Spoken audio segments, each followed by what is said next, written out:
예, 적극적으로 사십시오. 그게 사는 겁니다. 적극적으로 사십시오. 그게 사는 겁니다. 라는 제목으로 하나님 말씀 증거하도록 하겠습니다.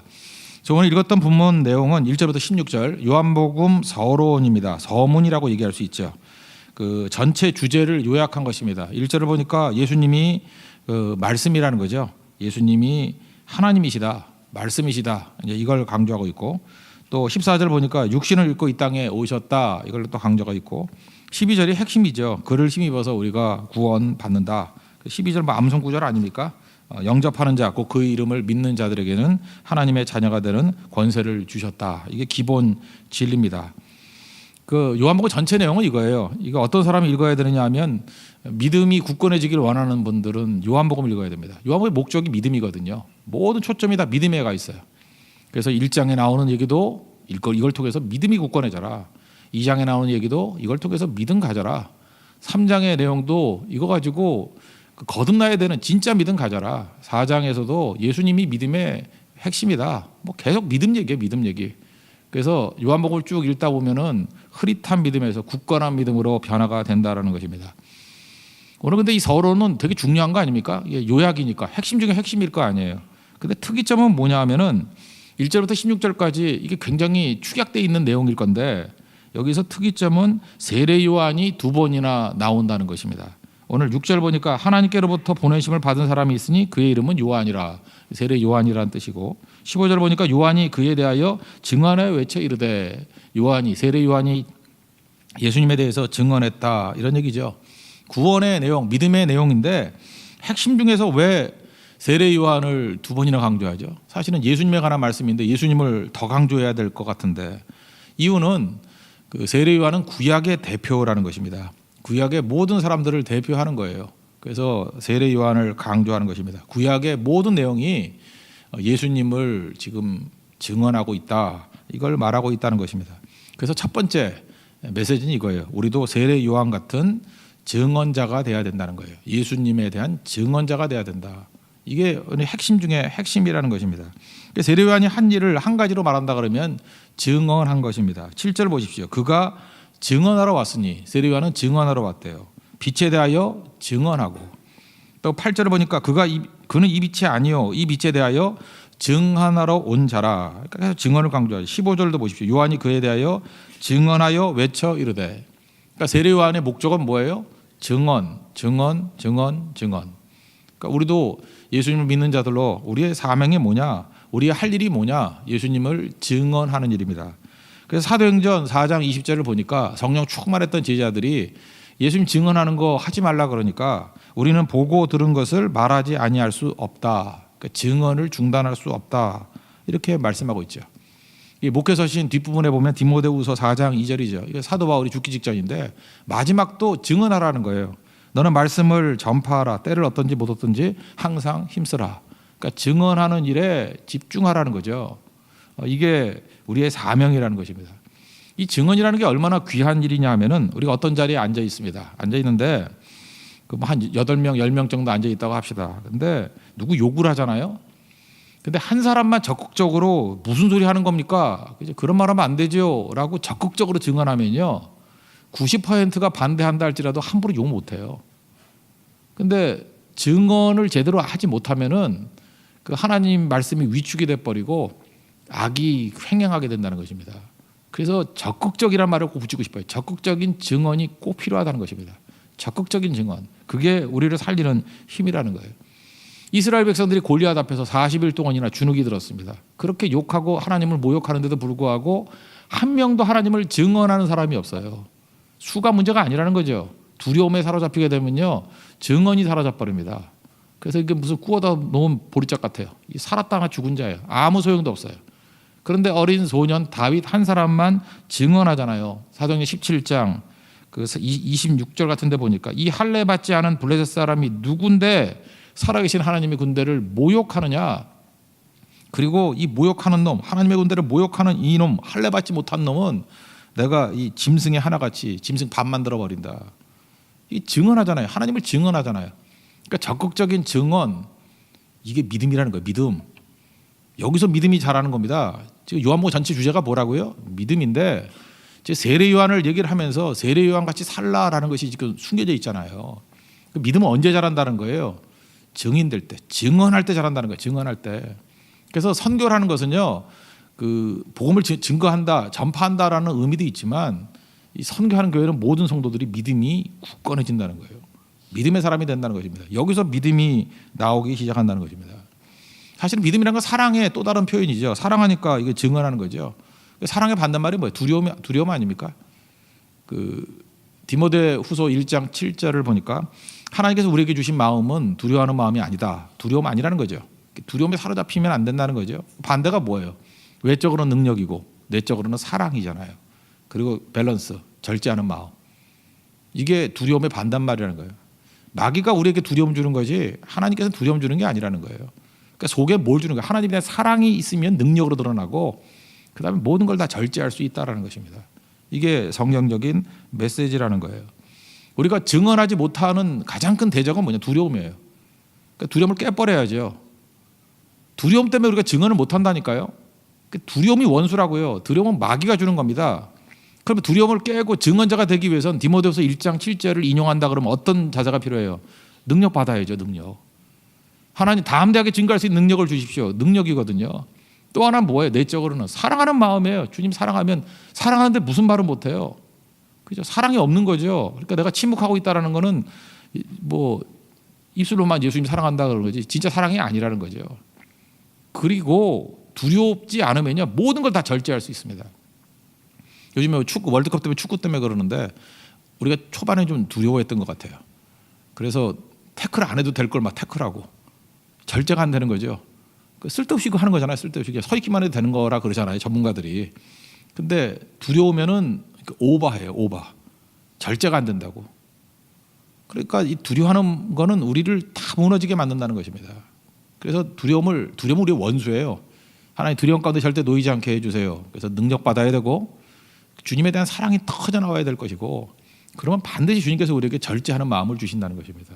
그래서 과유불급 절대 그런 일이 없어요. 그렇죠? 이게 넘어가지도 않고 부족하지도 않고 그냥 하나님 앞에서 능력 있게 살아가는 균형 있는 인생이 된다라는 것입니다. 이거는요 또 하나 이게 두려워하는 마음은 뭐 들쑥날쑥하는데 이건 초지일관이에요. 진짜 사랑은 뭡니까? 우리 부모님이 자녀들에게 오늘은 사랑한다. 근데 내일은 어떻게 될지 몰라. 그런 부모 없죠. 그게 무슨 사랑이에요? 오늘도 사랑한다. 이 사랑은 영원히 변함이 없어. 그게 사랑이죠. 그러니까 하나님에 대한 사랑이 넘쳐나게 된다 그러면 두려움은 이겨버리고 언제나 그저 세상 끝날까지 주님 증인되는 증언하는 하나님 백성 된다는 것입니다. 그래서 사도행전 1장 8절에 뭐라 그래요? 오직 성령이 너에게 임하시면 너희가 권능을 받고 성령 얘기를 하고 권능, 능력 얘기를 하잖아요. 그죠? 예루살렘과 유대와 사마리아 땅끝까지 내 증인이 되리라. 증언하라는 거죠. 그러니까 교인들의 훈련 목적은 어디에 있습니까? 어디까지 가야 돼요? 증언하는 자 만드는 거예요. 증언하는 자. 증언하는 자 만들면은 모든 게 다 부족한 것들이 다 채워진다는 것입니다. 교회에 부족한 것들은요, 증언하는 증인되지 않기 때문에 생기는 문제들이에요. 증인되게 만든다 그러면 모든 것들이 다 포함돼. 증인되려면 예배가 있어야 되고, 증인되려면 기도가 있어야 돼. 증인되려면 능력 받아야 되고, 증인되려면 가야죠. 행동이 있어야죠. 몸이 가야죠. 뭐 입으로만 할 거예요? 생각으로만 할 거냐고요.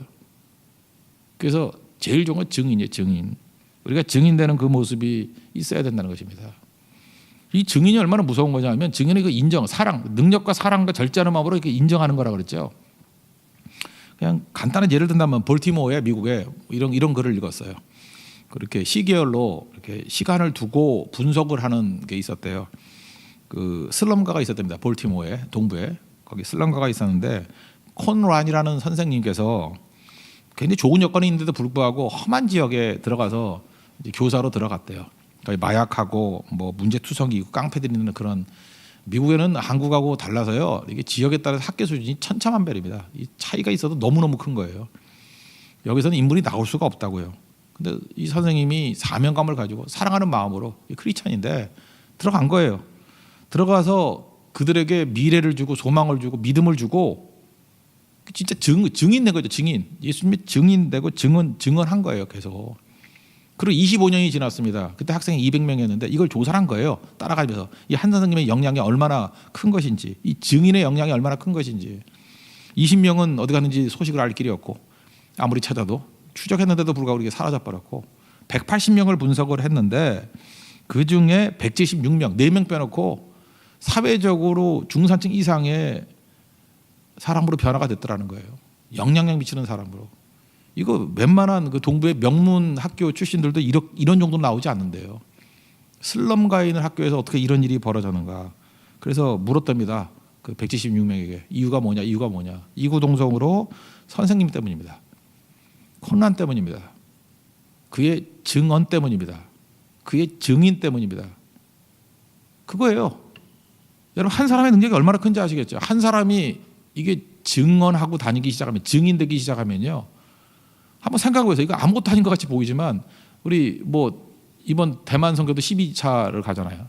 그러면 한 사람이 갈 때마다 이거 뭐 굉장히 웃기는 분석이지만 한 사람씩만 전도했다고 생각해요. 그럼 뭐 이렇게 어려운 것도 아니고 기적도 아니잖아요. 한 사람씩 변화가 됐다 그러면 그 12명 아닙니까? 12명 아니에요? 그 사람이 또 새끼치기 시작해봐요. 막. 그럼 나중에는 수백 명, 수천 명이 될 수도 있고요. 그게 이제 뭐 한 20명 정도가 갔다 그러면 그 240명 변화되는 거 아니에요. 12번만 가도. 놀라운 변화가 일어나요. 나중에는 감당을 못해요. 한 5, 6년만 지나면. 그 왜 이런 일이 안 벌어지죠? 이거 뭐 수학적인 얘기예요? 증언 안 했기 때문에 그래요. 증언. 콘란 선생님의 한 사람의 증언이 25년 지나니까 슬럼가를 뒤집어 엎잖아요. 한 사람인데. 우리에게 이런 소망을 주고 있다는 것입니다. 그러니까 마귀가 해야 될 일이 뭐예요? 우리에게 계속 두려움. 있는 두려움, 없는 두려움, 만들어내는 두려움. 그리고 또 모여가지고 두려워하는 자로 또 쉐어링해요. 너 이런 거 두렵니? 나도 이런 거 두렵다. 그죠? 너 왜 안 두려워하니? 너 두려워해야 되는데 계속 앉아가지고 그죠? 너 네 나이에 너 결혼도 못하면 두려워해야 돼. 뭐 애도 못 낳아. 뭐 이러면서 두려움을 막 펼치고 다니고 있는 거예요. 말도 안 되는 얘기들이죠. 두려움에는 형벌이 있습니다. 형벌이. 누가 두려워하래요? 하나님께서 우리에게 주시는 것은 능력과 사랑과 절제하는 마음이라고. 세례 요한이 왜 중요하냐? 여기서 세례 요한은 구약의 대표로서 그는 예수를 계속해서 증언하고 다녔다는 거예요. 그래서 우리의 믿음이 굳건해지기 위해서 해야 될 일이 뭐냐? 증언에 있다는 것입니다. 여러분 힘차게 증언할 수 있는 우리 하나님의 거룩한 백성 되기를 바랍니다. 또 한 가지 여기서 핵심이 뭐냐? 두 번째는 기적 추구하지 말고 말씀을 따르라는 거예요. 그 예수님을 말씀이라고 묘사하죠. 1절에도 말씀이라 그랬고, 그죠? 그 말씀이 하나님과 함께 계셨다 그러고, 그 말씀이 세상을 창조했다 그러고, 예수님이 말씀이라는 것입니다. 예수님에 대한 묘사를 만왕의 왕 또는 뭐 하나님의 아들, 뭐 이스라엘의 왕, 뭐 왕중왕, 뭐를 표현할 게 굉장히 많이 있는데 왜 하필이면 말씀이라 그랬을까요? 태초에 말씀이 계시니라. 이 말씀이 하나님과 함께 계셨고, 이 말씀은 곧 하나님이시니라. 이 태초에 하나님이 그 말씀과 함께 계셨고, 이거서 예수님이 말씀이라는 거예요. 로고스라고 지금 계속 강조하는 이유가 뭐예요? 예수님을 말씀으로 받아들여야 된다는 거예요. 다른 거 말고. 그러면은 그 예수님을 말씀으로 받아들이지 않으면 뭐로 받아들일까요? 우리는 차근차근 배우기보다는 대단한 기적 보기를 좋아하는 경향이 있어요. 다들. 이게 건너뛰기거든요. 기적. 이게 눈에 보이는 거니까. 그래서 눈에 보이는 게 참 위험한 겁니다. 굉장히 위험한 거예요. 제가 요즘에 또 반성을 하고 있는데 이게 그 영상으로 틀어주고 이렇게 가사도 띄워주고 하잖아요. 이게 과연 도움이 되나? 저도 지금 바보 돼 버렸어요. 제가 옛날에 생각보다 머리가 좋았거든요. 그래서 찬송가를 전도사 때요. 찬송가를 1장부터 마지막까지 다 외웠어요. 믿어주세요. 진짜예요. 내가 찬송 인도를 잘하려고 다 외웠다고. 가사도 거의 다 외우고 뭐 다 외웠어요. 하여튼 일단 뭘 외웠냐면 몇 장이 무슨 노래인지는 다 외웠어요. 그리고 찬송이들 되게 잘하죠. 딱 나가는 순간에 그냥 탁탁 떠오르는 거예요. 그죠? 어떤 찬양을 해야 될지. 그 노력에 진짜 열심히 노력했다. 근데 그때는 뭐 이렇게 자막 이런 게 없었어요. 뭐 미디어가 발달이 안 됐으니까. 그러니까 나도 모르게 외우더라고. 얼마나 뭐 그리고 또 반복하잖아요. 맨날. 그때 철학의들 제가 11시부터 4시까지 제가 이경진 전도사님이랑 분하고 둘이 인도했거든요. 5시간씩. 그게 제 훈련이었어요. 엄청나게 기도하고 뭐 똑같은 노래 뭐 1시간도 부르고 2시간도 부르는데 왜 못 외워요 이걸. 이걸 뭐하러 외우지? 그래도 외워져요. 그때는 외우니까 뭐 불이 나가도 찬양 인도가 되고요. 성도들 다 외우고 있으니까. 그때 정전도 잘 됐어요. 불 다 나가도 그냥 껌껌한 데서 얼마든지 찬양할 수 있고. 근데 지금은 이제 해외 성교 나가 보면 제일 골치 아픈 게 뭐냐면 가끔마다 이제 이런 악보를 안 가지고 가거든요. 아, 이번에도 베트남 성교를 갔는데 가사가 기억이 안 나는 거야. 가사가 기억이 안 나는 거예요. 그죠? 그래서 할 수 없이 1절만 여러 번 부른 적도 많고요. 그거 뭐더라 그래가지고 또 딴 거 부를 때도 있고. 그러니까 이게 다 문제가 되잖아요. 그죠? 왜 이런 일이 벌어지죠? 결국은 이게 건너뛰는 거예요. 자꾸만 쉽게 하려고. 그러니까 이게 하나님 말씀 붙들고 이렇게 말씀을 외우고 암송하고 나가면 그게 얼마나 강력한지 그걸 다 놓쳐버렸다는 것입니다. 그래서 너무 이게 눈에 보이는 거 의지하면 안 돼요. 그래서 현란하게 하는 것도 안 좋고, 강대상에는 그래서 어떤 목사님은 그런 분도 있어요. 목사는 그냥 검은색 왕모만 입어야 된다고. 그 이유가 뭐냐? 이게 옷 뭐 입었나 이렇게 신경 쓰이게 만들면 안 된대요. 나는 전적으로 동의하지는 않지만, 그럼 뭐 빨래는 언제? 그런데 그 뜻은 알겠어요. 뜻은 그러니까 딴 데 신경 안 쓰고 오직 말씀에만 집중하고 예수님께 집중해야 된다라는 건 맞는 얘기입니다. 말씀에만 집중해야 된다는 거는. 그래서 목사도 그게 쓸데없는 소리 하면 안 되고, 이게 집중해야 되고, 뭐 찬양 인도자들도 뭐 구질구질한 소리 하면 안 되고. 제가 옛날에도 그 어떤 찬양 인도자 있었는데 승질나 가지고 너는 찬양 인도는 하라고, 잠깐만 군소리 하지 말고. 그 뭐 지가 뭐 설교자예요. 잠깐 딴 소리 하려 그러니까 그게 교만이거든요. 그런 거 하지 말고. 내가 반주자도 얘기하잖아요. 그 얼마 전에 돌아가신 피아노의 거장이 계셨는데 제가 옛날에 코스타 가서 욕을 했어요. 그렇게 거장인지도 모르고. 너무 꾸미문 가지고 너무 꾸며대면서 반주를 하더라고요. 그냥 반주가 있는지 없는지도 모르고 깔고 들어가야 되는데 드러내면 안 되거든요. 그래서 예수님만 생각나고 예수님만 집중되게 만드는 게 제일 잘하는 거예요. 교회에서는. 왜? 말씀이 중요하기 때문에. 여러분에게 말씀 집중하게 될 때 능력이 나타난다는 것입니다. 요한계시록 13장에 보면요, 사탄 얘기가 나와요. 13절에 큰 이적을 행하되 심지어 사람들 앞에서 불이 하늘로부터 땅에 내려오게 하고. 그러니까 기적은요 마귀도 해요. 그래서 하늘에서 불이 떨어진다 할지라도 그거 믿으면 안 돼요. 마귀도 그거 한답니다. 거짓 선지자, 거짓 종, 미혹해 하는 것들이 있다라는 거예요. 그리고 마태복음 11장 21절 보니까 화이스인지 고라시나 뭐 베세다야 하면 예수님 고향이거든요. 너에게 행한 모든 권능을 두루와 시돈에 행했더라면 벌써 베옷 입고 회개했을 거라고. 그러니까 기적을 제일 많이 행했던 갈릴리 예수님 고향에서는 믿는 자가 별로 없는 거예요. 반면에 사마리아에서는 사마리 여인 4장에 나오죠. 거기 무슨 기적이 있어요? 아무것도. 예수님과 대화, 말씀 듣고 변화가 되고 그 여자가 들어가서 예수님 증거했어요. 40절에 보니까 사마리아인들이 예수께 와서 자기들과 함께 유하기를 청하니 거기서 이틀을 유하심에 그 다음에 41절 이렇게 나와요. 4장 41절 예수의 말씀으로 말미암아 믿는 자가 더욱 많아. 믿음은 어디서 생겨요? 말씀에서 생겨나요. 말씀에서. 그래서 말씀이 그만큼 중요하다는 것입니다. 그래서 오늘 이 서론에서 우리가 강조하는 건 이거예요. 우리 집중해야 될 건 뭐냐면 우리 모든 성도들이 믿음 갖기 위해서는 굳건한 믿음, 큰 믿음, 산 옮길 만한 믿음 갖기 위해서는 하나님이 기뻐하는 믿음 갖기 위해서는 증언해야 된다는 거예요. 증언이 빠져놓으면 믿음이 시들시들해요. 지금 전도 안 하고 선교 안 하고 증언자 되지 않으니까 믿음이 다 없어져 버렸잖아요. 말세 믿음을 보겠느냐, 말세 믿음을 보겠느냐, 그 얘기는 뭐냐면 전도하는 자를 보겠느냐, 그 얘기가 똑같은 거예요. 전도 안 하면 믿음은 없다고요. 또 하나가 뭐예요? 말씀의 말씀. 말씀에서부터 믿음이 나오는 거죠. 로마서 뭐 얘기 다 기억하시잖아요. 믿음은 들음에서 난다고. 들음은 그리스도의 말씀으로 말미암느니라. 기적 아니라는 거예요. 기적 갖고 되는 게 절대로 아니라는 것입니다. 이사야서 40장 8절 보니까 풀은 마르고 꽃은 시드나 오직 하나님의 말씀은 영원히 서리라. 말씀 붙들어야 된다. 말씀. 오늘 새벽이었죠. 그 독일한테 2대0으로 이겼어요. 이건 기적이죠. 어제 아침에 제가 그랬잖아요. 그거 말이 돼. 그걸 왜 믿냐고. 그렇다고 율법 믿으면 안 돼요. 이 기적이 이루어졌다고요. 이거 기적이죠. 내가 볼 때 기적이에요. 그런데 기적은요, 독일에게 2대0으로 승리한 것과 같습니다. 기적을 봤어요, 우리가. 기적을 봤지만 문제 해결이 되는 게 아니에요. 기적을 봤다고 하나님을 믿을 것으로 생각하면 안 돼요. 기적 보여준다고 절대 하나님 믿지 않아요. 피파 랭킹 1위인 독일을 2대0으로 이겼어요. 기적이죠. 근데 결과는 뭐예요? 탈락이에요. 우리 인생도 마찬가지예요. 기적 보고 탈락할 수 있어요. 기적이 모든 걸 다 해결하는 게 아니라는 것입니다. 예수님 제자들 보십시오. 그 많은 기적들을 보고도 믿음이 안 생겼어요. 그러니까 5천 명이 오니까 걱정하면서 이거 어떡합니까? 기적을 그렇게 많이 봤는데 또 염려하고 두려움 떨잖아요. 그러니까 기적이 그런 거예요. 바리새인들에게도 예수님께서 하나님께서 기적 보여주셨어요. 하늘의 음성이 들렸거든요. 그죠? 하늘의 음성을 들었는데 똑같이 들은 놈들이 뭐라 그러냐면 천둥 소리래. 그러니까 믿고 싶지 않으면 안 믿는 거예요. 그죠?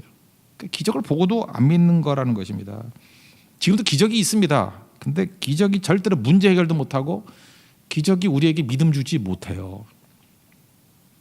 진짜 믿음의 사람을 키우려고 그러면 말씀입니다. 말씀. 오로지 말씀에서부터 믿음이 자란다는 거, 믿음이 세워진다는 거. 또 그렇게 얘기한다면 말씀을 증언할 때에 또 다른 사람에게 믿음이 생기고 우리도 믿음이 굳건해진다는 것입니다. 그렇다면 요약하면 뭐예요? 말씀이죠. 그래서 오늘 1절부터 16절까지 요한복음 전체 서론에서 전체가 주제가 믿음인데 믿음 갖기 위해서 준 건데 증언자 되라, 증언하라. 그리고 기적이 아니라 말씀이 기준이 되는 인생을 살라. 이 두 가지 축 잘 붙들고 우리도 믿음의 굳건한 종들 또 믿음의 역사가 있는 하나님 백성 되기를 축원합니다. 예, 모두 자리에 일어나겠습니다. 우리 546장 찬양하겠습니다. 주님이 약속하신 말씀 위에서.